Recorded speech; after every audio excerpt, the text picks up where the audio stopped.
Hello, everyone. Thanks for joining in another episode with imentorcloud. I'm your host, Adnan Rafiq. So today I'm going to talk about some of the mistakes to avoid being an engineer in the field of IT. And this is something I've seen it myself. This is something I've been doing it and I wanted to share because so many people reach out to me and they want to look for a better job. They want to transition their career, but at the same time, they don't know how to do it. What's the recipe for that? What are the particular steps for that? And I'm talking about people, experienced people. I'm talking about people who are network engineers for more than 5 years or 8 years. I'm talking about people who are systems engineer and who've been managing Windows and Linux and Unix, you name it, all those infrastructure. But when it comes to new job market, new skill, they're kind of afraid. And that's one of those things I'm going to talk about how it's going to hurt and in your career. Because when it comes to the career, when you want to be yourself in the market, in those demand, you got to have those skills. So I'll give you a little idea. What I'm talking about is basically if you've been managing, let's say Windows Active Directory, Windows infrastructure for the last 8, 10 years, and now if you go and apply for the job, there are not so many companies looking for those skill sets.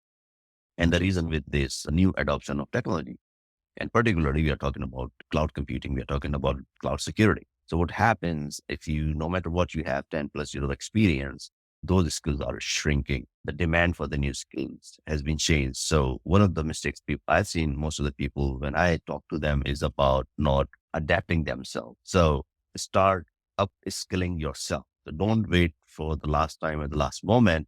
The situation is worse because then all of a sudden you have to speed up and learn all those skills and it's going to take time, anywhere 3 months, 6 months. But since you're in the field, since you're in the market, since you already have a job, so start upskilling yourself. So this is one of the mistakes I wanted to share, that don't do that mistake. It can hurt you in a long term, in a short term, depending on the situation you may have.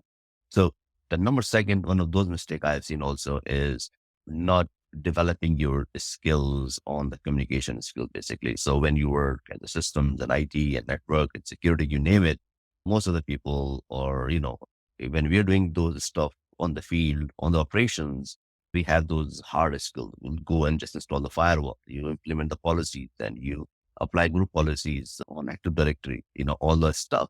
But what happens when it comes to communicating the things what you need, whether it's a customer, whether you work for an employer, how is it going to help the business? So without understanding and not being able to develop and communicate them, hey, that's the reason you need to block the FTP, for example. So you have to show them why you are going to perform this thing and how it's going to impact. So this is very important, whether you have to deal with business groups in the retail industry or you work with somebody in HR.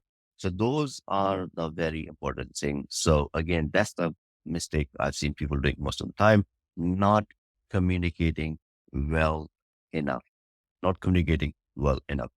And third, but not the last for this episode, is not focusing yourself, developing your career. This is one of the biggest mistake out of these three I've seen all the time, that when you have a job, you are in that cycle to support the job. It obviously makes sense, especially in the field of operations, that your job is to manage an application or manage the infrastructure, but you are in that cycle. You have to support that product every day at the engineering level in the IT operations, for example.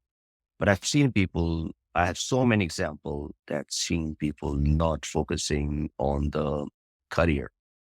And that's basically ruin your career if you just in the rat race of getting on the job in the morning and finishing your work in the same day and the next day and not focusing yourself, developing your career, not on the skill set, but the career development as a whole is going to impact on your career and can ruin your career, honestly, because you'll realize after a few years, you have not developed those skills, which could be, for example, not learning the skills that I told you, the certification, along those lines. So you have to see and find out from your HR and your team or your from manager, and how would you, if they have any professional development program. So this is one of those important things.